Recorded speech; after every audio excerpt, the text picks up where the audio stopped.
পুঞ্জীবিত অবস্থায় কোন ধরনের হিসাব? দায়, বিপরীত সম্পত্তি, বিপরীত সম্পত্তি। সেকেন্ড পার্ট না ফার্স্ট পার্ট? অনুপার্জিত আয় দ্বারা নিচের কোনটিকে বোঝানো হয়? ফাইন ফাইন মারহাবা। ব্যাংক সমন্বয় বিবরণী কে তৈরি করেন? ব্যাংক অপশনই লাগছে না, অপশনই লাগছে না। আচ্ছা, এবার এটি দেখি পারে নাকি। প্রদেয় হিসাবে টাকা পরিশোধ করলে হিসাব সমীকরণের কি প্রভাব পড়বে?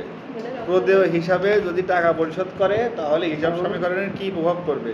সম্পদ বৃদ্ধি, দায় হ্রাস, সম্পদ হ্রাস, দায় বৃদ্ধি, সম্পদ বৃদ্ধি, দায় বৃদ্ধি, সম্পদ হ্রাস, দায় হ্রাস।